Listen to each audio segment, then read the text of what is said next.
Okay.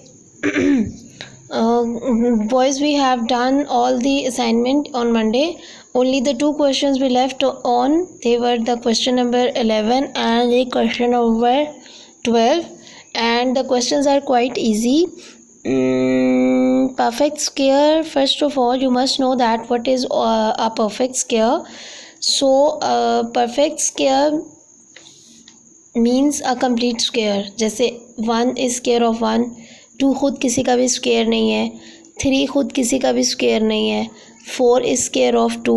ठीक है, तो इस तरह से हमने ये देखना है कौन कौन सी वैल्यूज़ हैं जो परफेक्ट स्क्वायर हैं. इन अदर वर्ड्स आप बड़े आराम से, ठीक है, वंस का स्क्वायर से ऑनवर्ड्स लिखना शुरू कर लें. ठीक है, कि जैसे सबसे पहले 1 का स्क्वायर क्या होता है 1, 1 के बाद क्या आता है 2, 2 का स्क्वायर क्या होता है 4, 3 का स्क्वायर कितना होता है 3 3 9, 4 का स्क्वायर कितना होता है 16, फिर आगे 5 का स्क्वायर कितना होता है 25, 6 का स्क्वायर कितना होता है 36, 7 का स्क्वायर कितना होता है 49, 8 का स्क्वायर कितना होता है 64, 9 का स्क्वायर कितना होता है 81. वो हमारी लिमिट से ज़्यादा है. 70 is the limit given to us. आप चाहें तो इस तरह से लिख सकते हैं 1 का स्क्वायर, 2 का स्क्वायर, 3 का स्क्वायर, 4 का स्क्वायर, 5 का स्क्वायर. और अदरवाइज़ आप पूरी काउंटिंग में से आपको सर्च करना पड़ेगा कि which values are the perfect square. Okay, तो आप उनको चूज़ करके 0 to 70 तक की लिमिट में आप लिख लेंगे. ओके, सेकेंड नंबर पर आपको ये कहा जा रहा है कि x such that x is a perfect cube. ठीक है, फ्रॉम 0 to 70. राइट, 0 शामिल नहीं है वरना 0 भी इस सेट में आता. ओके ओके, 1 का क्यूब 1 अपने आप का क्यूब है. 2 का क्यूब कितना होता है 2 2 4 2 that is 8. Okay, then we have the third one. 3 का क्यूब कितना होता है 3 3 9, 3 27. 4 का क्यूब कितना होता है 4 4 16, 4 64. 5 का 125 होता है, वो भी हमारी गिवन लिमिट से ज़्यादा है. Am I clear? Okay, further more हमारे पास नेक्स्ट आती है Venn diagram. I don't know boys why you people were confused in Venn diagram. Venn diagram को अगर मैं रीकैप करूं तो मैंने जब आपको प्रीवियस लेसन्स एक्सप्लेन किए थे, ठीक है, in the videos I explained you very clearly about the Venn diagrams. Venn diagrams जो है वो ज्योमेट्रिकल या डायग्रामेटिकल रिप्रेजेंटेशन है सेट की, जिसमें सेट में हम रिलेशनशिप चेक करते हैं. अब देखें, जिस तरह इंसान है, ठीक है, अब उसमें 3 ही तरह का रिलेशन हो सकता है. या वो 2 इंसान आपस में, अगर हाइट वाइज की बात करूं, ठीक है, या उन दोनों की हाइट सेम होगी, या एक की हाइट बड़ी होगी और दूसरे की हाइट क्या होगी छोटी होगी. ज़ाहिर है इसके अलावा तो कोई थर्ड ऑप्शन नहीं बनती. ठीक है, same is the limit in the Venn diagram. ठीक है, कुछ बच्चे ऐसे हैं जिन्होंने मुझसे लास्ट टाइम प्रैक्टिस नाउ के क्वेश्चंस की वेन डायग्राम्स के लिए दे पर्सनली कॉन्टेक्टेड मी. इसलिए आई एम टेलिंग यू कि आप लोग प्लीज़ कंफ्यूज मत हो. If there is any confusion ask in Google classroom, ask in WhatsApp group. ठीक है, आपको you will have a complete solution for it. Still then still you have, if you have any problem you may ask.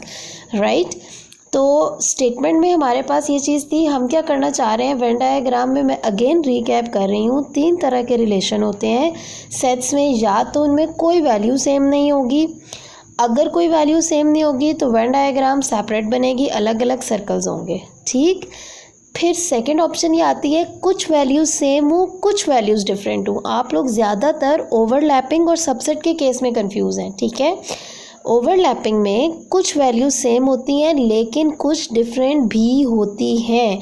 Subset के case में सारी same values दूसरे में होती हैं. राइट, अब अगर मैं इन 2 सेट का रिलेशन देखूं, ठीक है, तो मुझे ये नज़र आता है कि 1 1 जो है वो क्या है सेम है.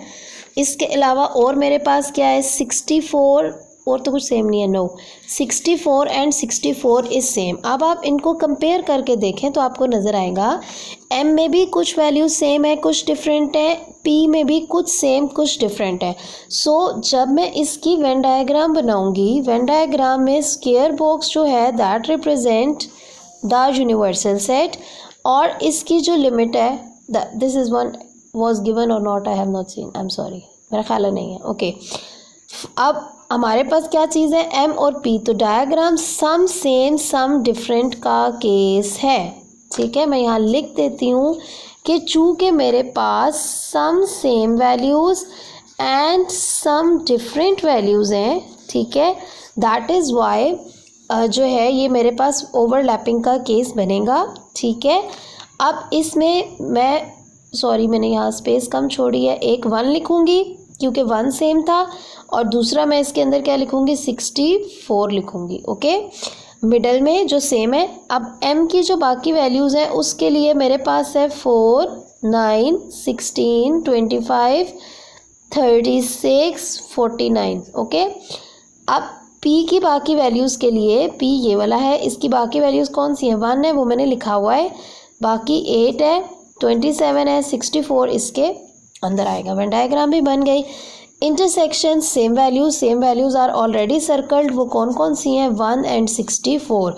अगर आपसे कहा जाए वेन डायग्राम से देखें तो वेन डायग्राम में क्या है, the common portion there, right. I hope it's clear. Same story goes for the question number 12, right.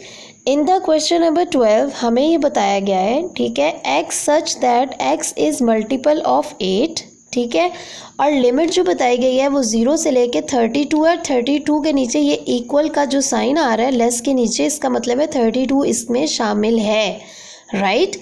इसमें 70 के से पहले नहीं था, इसका मतलब है 70 इसमें शामिल नहीं था, ओके। अब आप देखें x इज़ मल्टीपल ऑफ 8 का मल्टीपल है और 32 तक है, ठीक है। तो सबसे पहले मैं इसकी वैल्यूज़ n की लिखूंगी।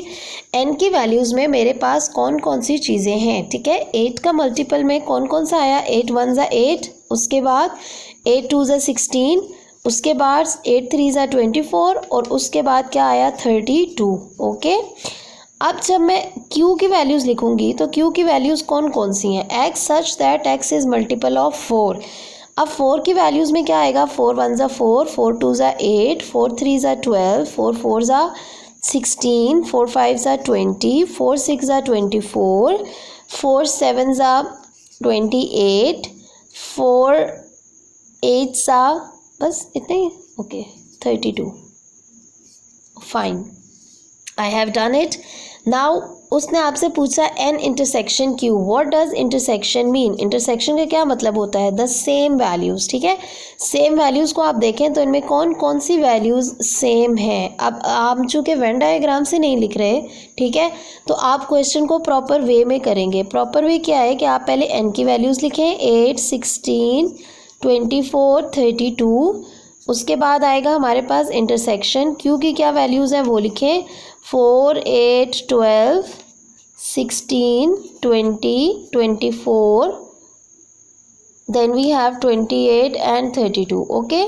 अब हम इसमें देखेंगे सेम कौन सी हैं, सेम को सर्कल करते जाएं, 8 and 8 is same,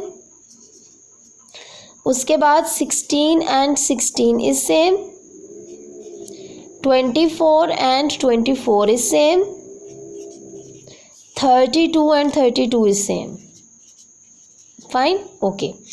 further more मेरे पास तीसरी चीज़ इसमें क्या है, वेन डायग्राम। अब अगेन जब मैं इसमें वेन डायग्राम कंस्ट्रक्ट करूँगी, ठीक है,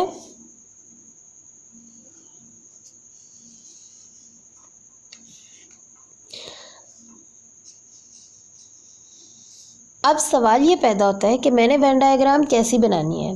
केस नंबर 1 अलग अलग, केस नंबर 2 इस तरह का ओवरलैपिंग, या केस नंबर 3 सबसेट। उसके लिए भी मुझे सबसे पहले सेट को देखने हैं। अभी आप देखें मैंने सेट की वैल्यूज़ देखी तो मुझे ये नज़र आया कि n की सारी वैल्यूज़ q के अंदर मौजूद हैं, ठीक।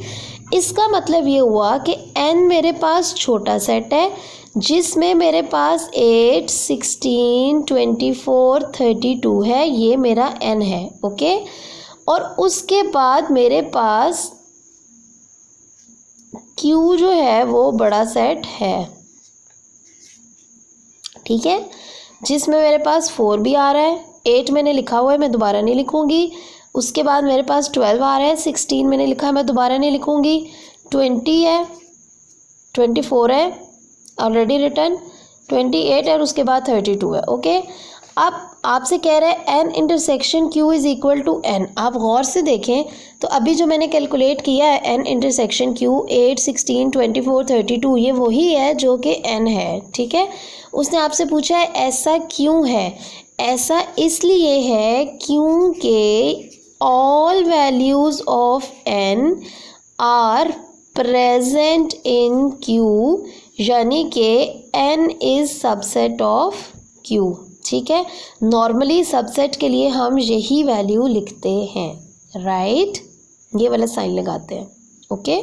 लेकिन अगर आप प्रॉपर का लगाना चाह रहे हैं तो भी, लेकिन बहरहाल as n is subset of q, इसलिए जो है वो n intersection q is equal to n। A very important thing कि पेपर में ये MCQ आ जाता होता है, राइट, तो इसलिए इसमें जो है वो इतना कंफ्यूज होने की बात नहीं है। अगर मैं जैसे यहाँ वेन डायग्राम में अगर मैं शेड भी करूँ तो ये छोटा वाला मेरे पास आंसर आएगा 8, 16, 24, 32, कॉमन वैल्यूज़ तो यही हैं, तो ये वैल्यूज़ किसके बराबर है, n से। अगर आप सेट में भी देखना चाह रहे हैं तो आप देख सकते हैं कि n इंटरसेक्शन q का आंसर और n का आंसर बराबर है, ठीक है। तो इसकी रीज़न क्या है, q के n is subset of q, n जो है वो खुद ही एक पार्ट है q का, दैट इज़ वाई वही इसका सेम पोर्शन बनता है। I hope that it is clear to all of you now. Till then, Allah Hafiz.